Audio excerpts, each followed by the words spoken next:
Lima medal.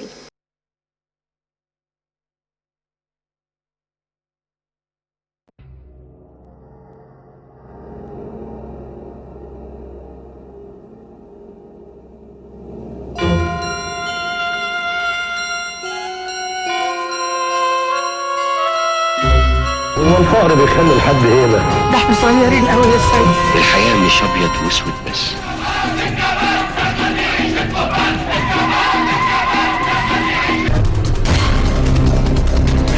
فوق لنفسك، حاول تكبر وتسترجل شوية يا بيه. أحلام أحلام.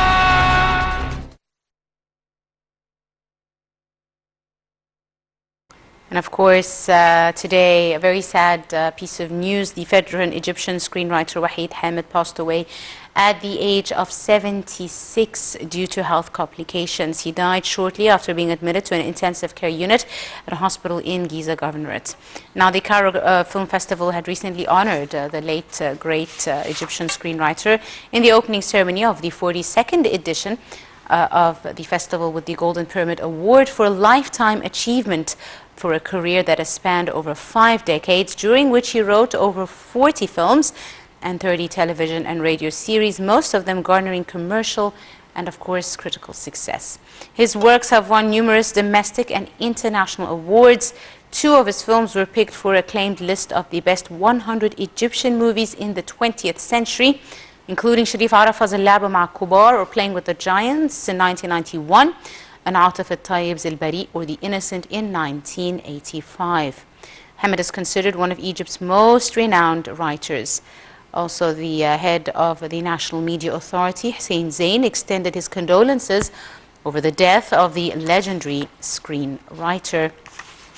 He said Egypt has lost a high esteem who had great impact on the cultural work in Egypt.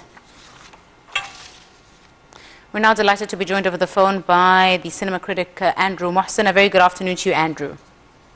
Hi, how are you? Hi, thank you so much for joining us, Andrew. Now, Wahid Hamid, a renowned Egyptian scriptwriter, and really someone who has left his mark over a career spanning 5 decades. Tell me a bit about this remarkable Egyptian artist.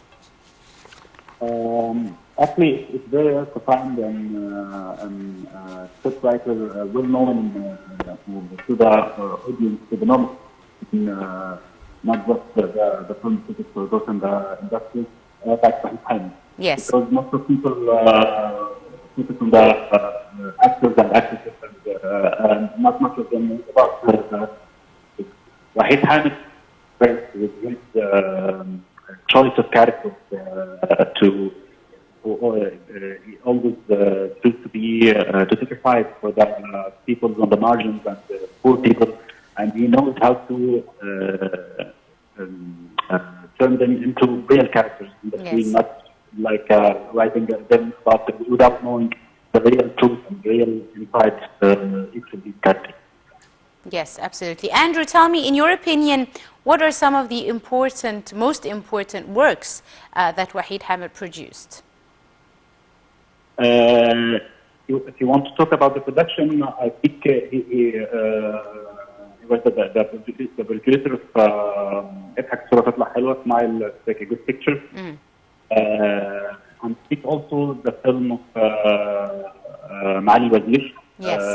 It was also a production of him, because, as you know, he was not only a scriptwriter, but he also produced some of these works. And this also is a good point in Wahid Hamid's career, because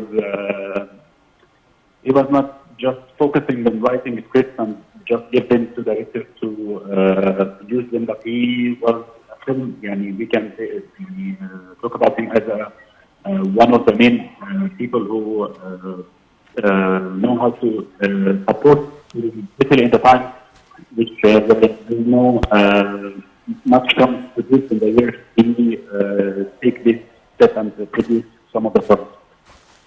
Right. Andrew, now tell me, of course, Wahid Hamid, as you said, had a very interesting way of portraying current events, specific kinds of people, social statuses, etc.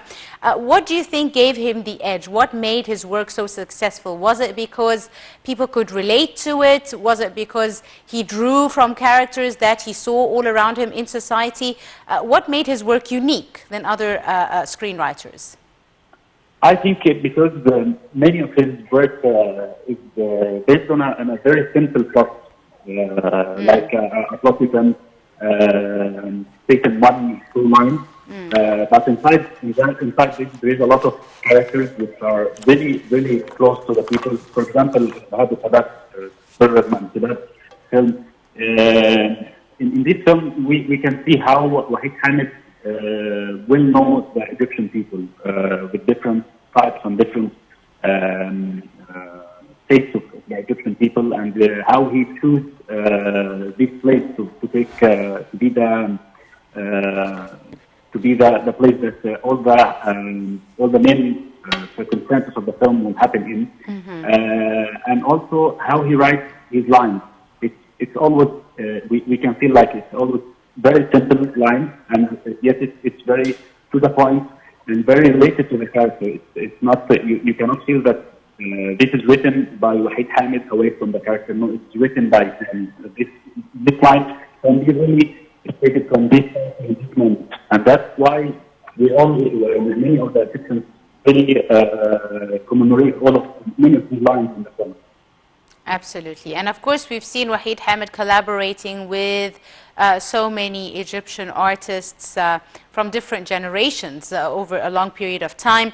2 of his films were picked for the acclaimed list of the best 100 Egyptian movies for the 20th century, and these were اللعب مع الكبار, or Playing with Giants, and عاطف الطيب's البريء, or The Innocent in 1985. What can you tell me about these 2 films, and why do you think these 2 pieces of work were picked to be one of the best 100 Egyptian movies for the 20th century?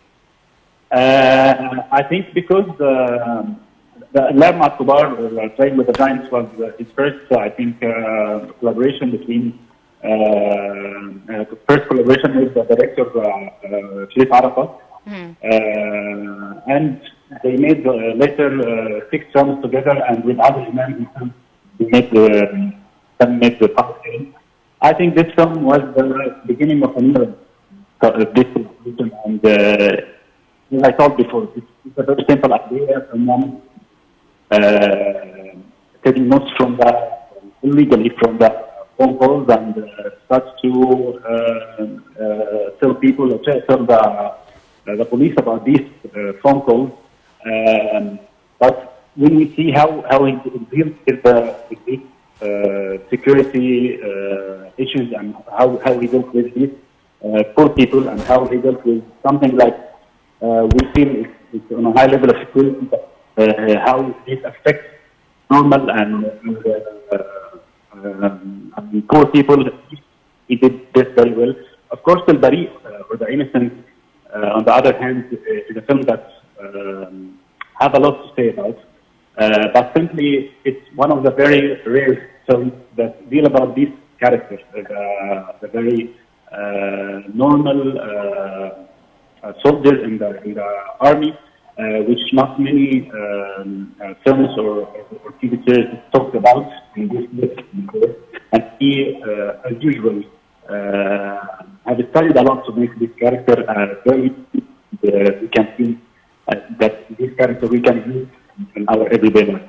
Absolutely. I'd like to thank you very, very much, Andro Mohsen, the cinema critic. Thank you so much, sir, for joining us and for all your insight. And of course, a very short break, and we'll be right back to continue our edition of Cairo Local Time, so do stay tuned.